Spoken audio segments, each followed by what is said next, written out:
যখন আল্লাহকে ভুলে যায়, বান্দা যখন মসজিদ ছেড়ে দেয়, বান্দা যখন আল্লাহর কোরআনকে ছেড়ে দেয়, বান্দা যখন নবীর সুন্নাত ছেড়ে দেয়, ওই নারী পুরুষের কলবের এই জায়গার ভিতরে, প্রত্যেকটা নারী এবং পুরুষের বাম স্তনের ঠিক এই জায়গার ভিতরে ছোট্ট একটা গোস্তের টুকরা আছে, যেটাকে কলব বলা হয়, যেটাকে রূহ বলা হয়। ওই জায়গার ভিতরে কালো স্পট পড়ে যায়, তখন ওই বান্দাদের কাছে আল্লাহর ঘর ভালো লাগে না, কোরআন ভালো লাগে না, নবীর সুন্নাত ভালো লাগে না।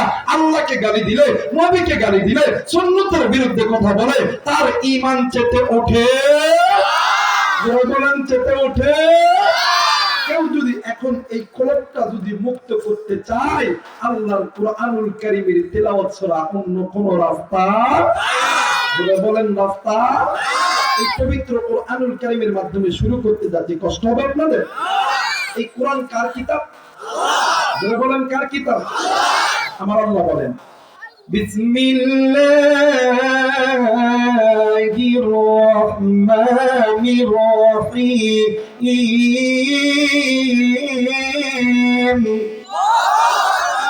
এতগুলো মানুষ বলেন একটু দেখি, কোরআন কার কিতাব? আল্লাহর কিতাব। যে বান্দা বান্দি তেলাওয়াত করবে, যে বান্দা বান্দি শুনবে, উভয়ের আমলনামার ভিতরে প্রত্যেকটা অক্ষরে 10টি করে লিখে দিবে। তাহলে এই কোরআন শুনলে আল্লাহু আকবার আসতে হবে না জোরে হবে? আসতে হবে না জোরে হবে? মুমিন আল্লাহু আকবার আসতে কইব, আর মুনাফিকরা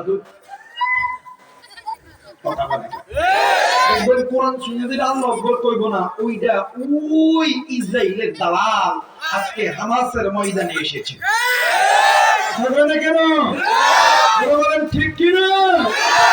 আমার আল্লাহ বলেন বিসমিল্লাহির রহমানির রহিম।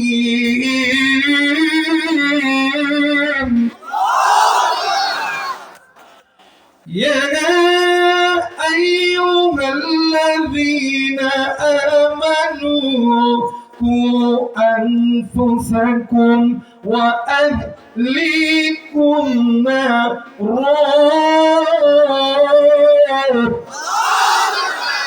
মাইকটা জুতে লরে আল্লাহ কবুল করে জোরে বলেন আমিন। আরে হাল যখন জুড়িছি, মাটি উঠুক যায় না উঠুক, হাল বইতে হইব। তার মানে কি? হাল যখন বর্জনে জমিত নামছি, ধান হচ্ছে না হোক, সারা প্রথমই রাখছি। হবে না কে? মুসলমান ভাইরা আমার বন্ধুগণ, আল্লাহ রাব্বুল আলামিন ডাক দিয়ে কই বান্দারি, আমি আল্লাহ রাব্বুল আলামিন তোমাদেরকে জাহান্নামে দেওয়ার জন্য আমি আল্লাহ বানাই নাই। এই বান্দা, এই বান্দি, আমি আল্লাহ তোমাদেরকে জান্নাতে দেওয়ার জন্য বানাইছি। কিন্তু বান্দারি, দুনিয়ার জমিনে যদি কোনো বান্দা, যদি কোনো বান্দি, এই ওই জায়গা কি কি কি হইছে রে? কি দিতেছে ওখানে? হ্যাঁ, তোরে কইছি যে মাইকে দিক কর, তোরে কইছি যে মাইকে দিক কর, ওই দিক থেকে মাইক দাও মাত্র গলা ভেঙে দেবো বক্তা।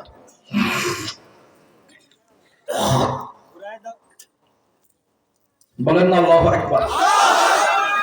আল্লাহ রাব্বুল আলামিন ডাক দিয়ে কই বান্দারি, আমি আল্লাহ রাব্বুল আলামিন তোমাদেরকে বড় দয়া কইরা, বড় মায়া কইরা আমি আল্লাহ সৃষ্টি করছি।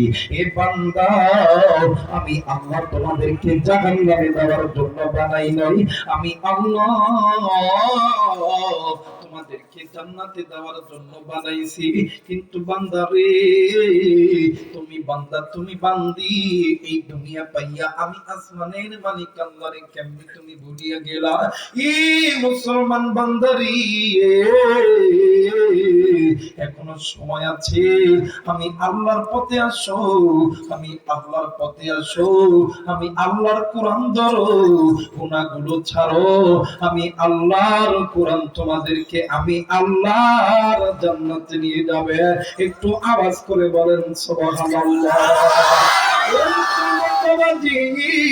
আল্লাহ রাব্বুল আলামিন ডাক দিয়ে কই বান্দারে, আমি আমি আল্লাহ রাব্বুল আলামিন বলে দিলাম। আমার আল্লাহ বলেন ওয়া আলাল্লাহি ফাসদুস সাবিল ওয়া মিনহা জাইর ওয়া লাউ শাআ লাহাদাকুম আজমাইন। আল্লাহ বলেন বান্দারি, এই দুনিয়ার জমিনে তোমাদের মানব মণ্ডলীর চলার মাঝে অসংখ্য পথ আছে, বাঁকা পথ। কেউ বা তার পথ বেছে নিছো আল্লাহর ঘর মসজিদ থেকে দূরে থাকার পথ, কেউ বা তার পথ বেছে নিছো সুদ করে ঘুষ করে জেনা করার পথ, কেউ বা তার পথ বেছে নিছো আল্লাহর এই জমিনে কিয়ামতের দিন থেকে দূরে থাকার পথ। আল্লাহ বলেন বান্দারি, ওই পথগুলো বাঁকা পথ, ওই পথগুলো তোমাকে আমি আল্লাহর জাহান্নামে নিয়ে যাবে। একমাত্র আমি আল্লাহর কোরআনের পথ তোমাদেরকে আমি আল্লাহর জান্নাতে নিয়ে যাব। একটু আওয়াজ করে বলেন সুবহানাল্লাহ।